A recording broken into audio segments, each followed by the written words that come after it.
तो आज हम एक नया टॉपिक के बारे में पढ़ेंगे, that is vector product. Vector product को हम कहते हैं क्रॉस प्रोडक्ट।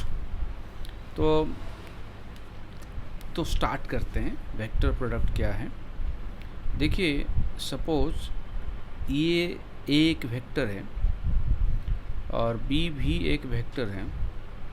जब दोनों का क्रॉस प्रोडक्ट होता है तो हम एक नोटेशन क्रॉस सिंबल दोनों के बीच में देते हैं। वैसे प्रोडक्ट ऑफ वेक्टर दो प्रकार के होते हैं, cross product and dot product. Dot product को हम ऐसे लिखते हैं ए डॉट बी। जब हम ए डॉट बी लिखते हैं तो इसे हम डॉट प्रोडक्ट कहते हैं of two vectors. Cross middle में क्रॉस रहेगा तो इसे हम क्रॉस प्रोडक्ट कहते हैं। एक बात यहाँ पर ध्यान दीजिए, जब दो वेक्टर का डॉट प्रोडक्ट होता है तो हमें एक स्केलर मिलता है। जब दो वेक्टर का क्रॉस प्रोडक्ट होता है तो हमें एक वेक्टर मिलता है। दोनों मल्टीप्लिकेशन में अंतर ही है, तो इसीलिए इसे हम स्केलर प्रोडक्ट भी कहते हैं और इस क्रॉस प्रोडक्ट का दूसरा नाम भी हमारा वेक्टर प्रोडक्ट है। तो क्या है दोनों में अंतर, ये जानना ज़रूरी है। तो देखिए, पहले सपोज मान लीजिए कि ये एक वेक्टर है और ये एक वेक्टर है। इस वेक्टर का नाम ए है और इस वेक्टर का नाम बी है। दोनों अलग अलग डायरेक्शन में हैं। मैं चाहता हूँ इन दोनों का वेक्टर प्रोडक्ट लूँ। जब दोनों वेक्टर को हम इस प्रकार रिप्रेजेंट करते हैं, वेक्टर ए का टेल के साथ वेक्टर बी का टेल को ज्वाइन करते हैं, दोनों का डायरेक्शन में बिना बदलाव करते हुए, तो एक एंगल हम देख पाते हैं दोनों के बीच में आ जाता है, वो है थीटा। अब यहाँ पर सवाल उठता है कि ये एंगल जो है थीटा ए के साथ बी बना रहा है, तो बी का एक कंपोनेंट जिसे हम इस प्रकार निकालते हैं, मैं एक बड़ा डायग्राम बना के आपको दिखा देता हूँ। ये सपोज वेक्टर ए है, ये सपोज वेक्टर बी है, दोनों के बीच में एंगल थीटा है। अब बी वेक्टर का हेड से एक परपेंडिकुलर यहाँ पर ड्रॉ हुआ। किसके ऊपर ड्रॉ हुआ? वेक्टर ए के ऊपर। अब इस वैल्यू को हम कहते हैं बी कॉस थीटा। यहाँ तक बी कॉस थीटा। और यदि बी का ये सपोज यदि मान लिए हॉरिजॉन्टल कंपोनेंट है अलोंग वेक्टर ए, तो ये जो मैंने यहाँ पर ड्रॉ कर रहा हूँ इसे कहूँगा v साइन थीटा, जो कि वेक्टर v का वर्टिकल कंपोनेंट है, that makes angle 90 degree with the vector a। जब हम दोनों वेक्टर का डॉट प्रोडक्ट ले रहे थे तो हमने इस प्रकार लिया था जैसे कि दोनों vector a and b same direction में हो। a b दोनों एक डायरेक्शन में नहीं है, उनके बीच में एक एंगल थीटा है। But a and b cos theta दोनों एक ही डायरेक्शन में हैं। a एंड b दोनों एक ही डायरेक्शन में हैं, इसलिए एक b cos थीटा हम लिए थे a डॉट b का डॉट प्रोडक्ट दिखाने के समय। उसी प्रकार जब हम a b का क्रॉस प्रोडक्ट लेंगे तो हमें वेक्टर a के प्रति b का वो कंपोनेंट लेना होगा जो वेक्टर a के प्रति परपेंडिकुलर हो। इसका मतलब है यदि हम a क्रॉस b ले रहे हैं तो हमें वेक्टर a के साथ b cos थीटा लेना होगा, क्योंकि b cos थीटा नहीं, बी साइन थीटा लेना होगा, क्योंकि बी साइन थीटा परपेंडिकुलर है टू वेक्टर ए। अब सवाल आता है कि जब दो वेक्टर का क्रॉस प्रोडक्ट लेते हैं तो हमें जो रिजल्ट मिलेगा वो इस प्रकार ए बी साइन थीटा तो होगा, जिसको हम वेक्टर ए क्रॉस बी का मैग्नीट्यूड कह सकते हैं। बट यहाँ पर समझने की बात है कि ए क्रॉस बी का प्रोडक्ट का जो वैल्यू है वो एक वेक्टर होता है, वो एक वेक्टर है।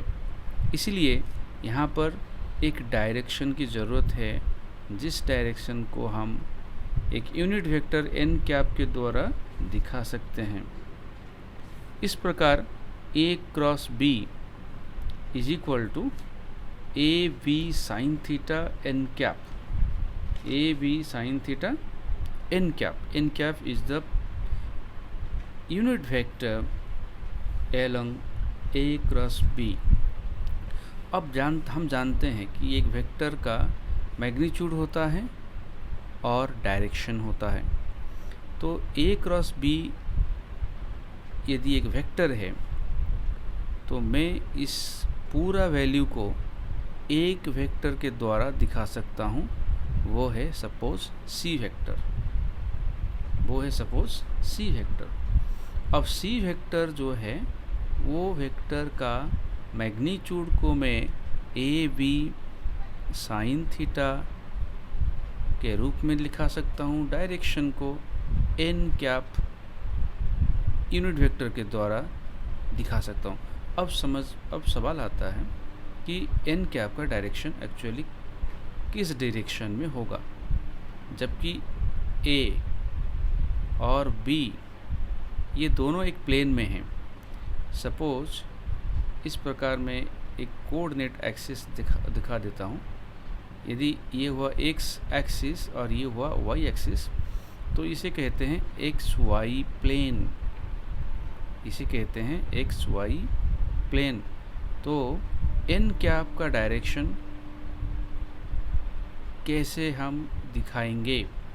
तो एन कैप का डायरेक्शन एक्स वाई प्लेन में नहीं होगा, और वो एन कैप का डायरेक्शन एक्स वाई प्लेन के प्रति परपेंडिकुलर होगा। परपेंडिकुलर किधर होगा, अपवर्ड होगा या डाउनवर्ड होगा, ये समझने की ज़रूरत है। और वो समझने के लिए हमें कुछ रूल्स की ज़रूरत है, और वो इसमें से एक रूल है राइट हैंड थंब रूल। तो राइट हैंड थंब रूल के द्वारा हम इस डायरेक्शन को समझ सकते हैं। तो डायरेक्शन जानने के लिए हमें राइट हैंड थंब रूल को जानना पड़ेगा। तो राइट हैंड थंब रूल के अनुसार curl the fingers of the right hand. तो आपका जो राइट हैंड है उसका फिंगर को इस प्रकार कर्ल करना है, जैसे कि उस फिंगर है उसका जो टर्निंग होगा फिंगर का वो ए टू बी होगा through the smaller angle keeping the thumb erect. Thumb को ऊपर सीधा रखते हुए या किसी भी डायरेक्शन में इरेक्ट रखते हुए आपका जो चार फिंगर है राइट हैंड का उसको मोड़ना है, मतलब टर्न करना है। आपको मैं एग्जांपल दिखा देता हूँ। सपोज ए वेक्टर है और ये बी वेक्टर है। तो यदि हम ए क्रॉस वी ले रहे हैं तो हमें हमारा जो फिंगर है राइट हैंड का जो चार फिंगर है थंब को छोड़ के उसको ऐसे रोटेट करना होगा A to B to the smaller angle theta. Then thumb आपका जिस तरफ रहेगा, आप ए और बी को देख सकते हैं, एक प्लेन पर है। और यदि ए बी एक प्लेन में है, एक्स वाई प्लेन में सपोज, तो यदि हम ए टू बी हम फिंगर को टर्न करेंगे, थंब अब प्लेन की तरफ, प्लेन से आउटवर्ड रहेगा, मतलब आपकी तरफ रहेगा थंब। यदि थंब आपकी तरफ रहता है इसका मतलब A cross B that is equal to vector C, और सी वेक्टर का जो डायरेक्शन है वो थॉम की डायरेक्शन में है, मतलब आपकी तरफ है। और यदि हम ए से ले रहे हैं, ये सपोज ए है और ये सपोज बी है, और हम लोग बी क्रॉस ए ले रहे हैं। यदि बी क्रॉस ए लेंगे तो हमारा फिंगर का जो डायरेक्शन ऑफ टर्निंग होगा वो आपकी देख सकते हैं, आपका टर्निंग थोड़ा नीचे की तरफ होगा, नीचे की तरफ। और नीचे की तरफ जब होगा तो फिंगर जो थंब है जो कि रेक्ट है वो प्लेन की इनवर्ड होगा, इनवर्ड द प्लेन, तो आपसे अवे होगा। समझ में आ रहा है? तो ये हुआ आपका राइट हैंड थंब रूल, जिस रूल से हम direction of the vector A cross B पता लगा सकते हैं। और ये बात याद रखना चाहिए कि सी वेक्टर जो है, C vector is always perpendicular to the plane in which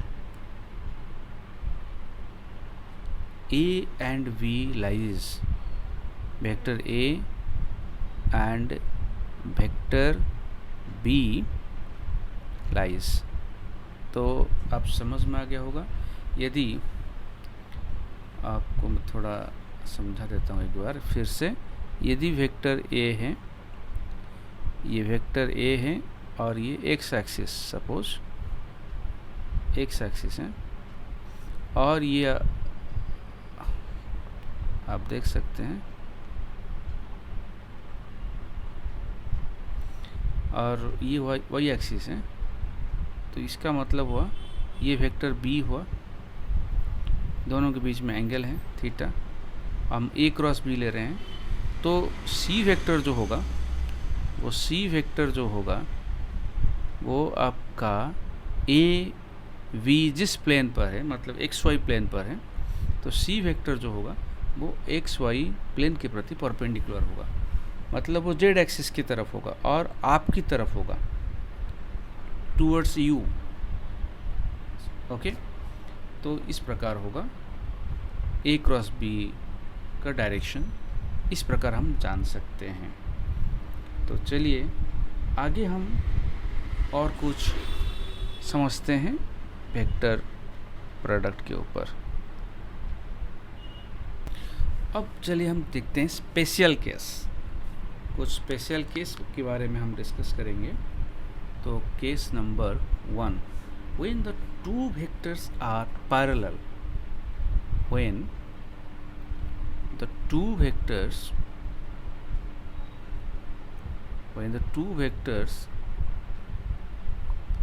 are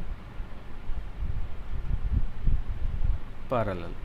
जब दो वेक्टर पैरेलल होंगे मतलब दोनों के बीच में एंगल थीटा जो है वो 0 डिग्री होगा। आप देख सकते हैं ए वेक्टर एंड ये सपोज है बी वेक्टर, दोनों पैरेलल हैं। जैसे कि मैं बता चुका हूँ कि जब cross product of two vector दिया जाता है तो दोनों वेक्टर परपेंडिकुलर होना चाहिए। अब जबकि यहाँ पर एंगल 0 डिग्री है तो A cross B is equal to A B sine 0 degree N cap. तो साइन 0 डिग्री 0 होने के कारण आंसर क्या होगा, 0 होगा। Sine theta is equal to 0, A cross B is equal to 0। ठीक है, तो जब हम दो वेक्टर का क्रॉस प्रोडक्ट लेते हैं, दोनों के बीच में एंगल आपका 0 डिग्री होता है, तो याद रखिए कि उनका क्रॉस प्रोडक्ट 0 होगा। अब एक नया पॉइंट मैं आपको बता रहा हूँ। सपोज मैं एक वेक्टर का क्रॉस प्रोडक्ट उसी वेक्टर के साथ ले रहा हूँ। सपोज मैं ए क्रॉस ए ले रहा हूँ, टू इक्वल वेक्टर का जब हम क्रॉस प्रोडक्ट लेंगे तो आंसर होगा आपका नॉल वेक्टर, क्योंकि जब दोनों वेक्टर आपका इक्वल होते हैं, दोनों के बीच में एंगल 0 डिग्री होता है, तो इसका मतलब दोनों पैरेलल होते हैं, और क्रॉस प्रोडक्ट दो पैरेलल वेक्टर के बीच में नहीं हो सकता है। उसी प्रकार आपको मालूम है कि आई कैप क्रॉस आई कैप, उसी प्रकार जे कैप क्रॉस जे कैप, उसी प्रकार के कैप क्रॉस के कैप, ये सब यूनिट वेक्टर हैं, बट हम इनका क्रॉस प्रोडक्ट विथ इटसेल्फ ले रहे हैं, तो इनका भी आंसर होगा आपका नॉल वेक्टर, क्योंकि आई और आई इनके बीच में एंगल 0 डिग्री है। तो ये था आपका पहला केस, केस नंबर 1। तो अब हम दूसरा केस पढ़ेंगे। तो दूसरा केस है when the two vectors are perpendicular to each other. इसका मतलब थीटा उनके बीच में कितना होना चाहिए, 90 डिग्री। और जो थीटा 90 डिग्री होगा तो साइन थीटा मतलब sine 90 degree is equal to 1 है। तो यहाँ पर यदि हमें ए क्रॉस बी ले रहा हूँ, सपोज ए एंड बी दो वेक्टर, इनके बीच में एंगल 90 डिग्री है, तो आपका देखिए आंसर क्या हो रहा है, A B sine 90 and so इसका मतलब साइन 91 है, तो आंसर होगा A B N cap. N cap is a perpendicular vector to the plane in which vector A and vector B lying. Okay, so n cap क्या है, is a unit vector, is a unit vector perpendicular to the plane in which A and B are lying, or containing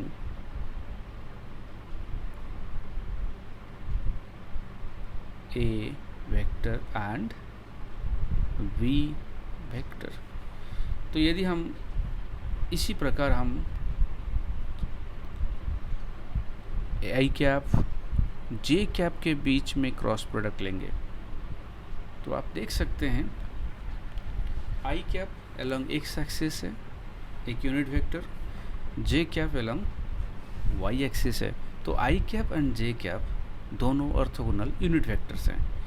यदि आई and जे को cross product में लेते हैं तो हमें एक वेक्टर मिलेगा, और वो वेक्टर आई जे के प्रति परपेंडिकुलर होना चाहिए, और जनरली वो वेक्टर होगा के कैप। आप जानते हैं एक्स वाई के प्रति परपेंडिकुलर जेड एक्सिस है, और एलंग जेड एक्सिस जो यूनिट वेक्टर हम लेते हैं वो है के कैप। उसी प्रकार जब हम जे कैप क्रॉस के कैप लेते हैं तो हमें मिलता है आपका आई कैप, और जब हम के कैप क्रॉस आई कैप लेते हैं तो हमें मिलता है जे कैप। मैं आपको इसका एक डायग्राम से समझा देता हूँ, जिससे आप इजीली इसको मेमोराइज कर सकते हैं। देखिए कैसे काम करता है। सपोज मैं आई कैप क्रॉस जे कैप ले रहा हूँ, जैसे कि यहाँ पर मैं लिया था। तो यदि ये आई कैप है और ये आपका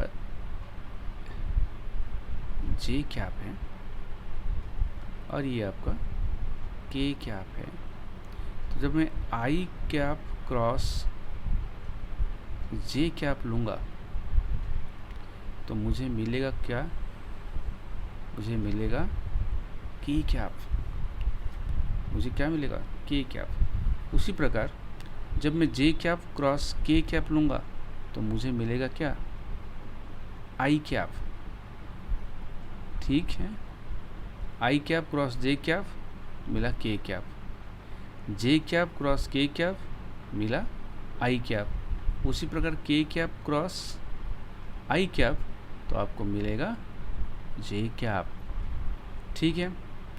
बट यदि मैं इसका रिवर्स लूँगा, अपोजिट लूँगा, मतलब यदि मैं जे कैप क्रॉस आई कैप लूँगा, आप जान सकते हैं यहाँ पर हमें नेगेटिव लेना होगा। क्यों नेगेटिव लेना होगा? आप भली भांति जानते हैं, यदि ये x है और यदि ये y है और देन z क्या होगा? z ये होगा। एक्चुअली z जो है वो परपेंडिकुलर टू एक्स वाई है। अभी इस z का डायरेक्शन हमारी तरफ है और उसका जो अपोजिट है जिसको हम डॉटेड लाइन में दिखा रहे हैं, तो ये माइनस z है। तो इस प्रकार यदि यहाँ पर आपका ये आई कैप है और ये आपका जे कैप है, तो जब हम I cap to J cap cross product लेते हैं तो हमें एक परपेंडिकुलर वेक्टर मिलेगा और जो कि अलोंग जेड एक्सिस होगा, जिसको हम के कैप कहते हैं। समझ में आ गया? और जब हम जे कैप का जब हम उसका उल्टा लेंगे, मतलब जब हम उसका उल्टा लेंगे इस प्रकार जे कैप क्रॉस के कैप, आप अपने राइट हैंड थंब रूल को ज़रा देखिए। पहले थंब को इरेक्ट रखिए, चारों फिंगर को साथ ऊपर रखिए, वाई से आप एक तरफ लाइए अपने चारों फिंगर को, तो आप थंब को देख सकते हैं। थंब जो है वो माइनस जेड एक्सिस की तरफ है और माइनस जेड एक्सिस की तरफ में आपका कौन होता है, कौन सा यूनिट वेक्टर है? माइनस के कैप। तो ये इस प्रकार आप इसे समझ सकते हैं। तो मैं अब इसको लिख देता हूँ। उसी प्रकार आपका K cap cross J cap is equal to minus I cap, I cap cross K cap is equal to minus J cap. तो ये पॉइंट्स आप याद रख सकते हैं आपके समझने के लिए। मैं ऊपर में यहाँ पर एक छोटा सा समझाने के लिए किया हूँ। आई क्रॉस जे आपको मिलेगा के। यदि आपका रिवर्स जाएंगे तो आपको मिलेगा नेगेटिव। मतलब यदि आप ऐसे जा रहे हैं आई जे क्रॉस आई, तो आपको मिलेगा माइनस के कैप। और यदि आप जा रहे हैं आई क्रॉस के, तो आपको मिलेगा माइनस जे कैप। और यदि आप जा रहे हैं जे क्रॉस आई, तो आपको मिलेगा, ध्यान से देखिए, जब आप के क्रॉस जे क्रॉस आई तो आपको मिल जाता है माइनस के कैप, आई क्रॉस के आपको मिल जाता है माइनस जे कैप। उसी प्रकार के क्रॉस जे आपको मिल जाएगा माइनस आई कैप। तो इस प्रकार इसे समझने की कोशिश कर सकते हैं आप। नेक्स्ट हम कुछ एग्जाम्पल के बारे में डिस्कस करेंगे जिसमें वेक्टर प्रोडक्ट का यूज होता है।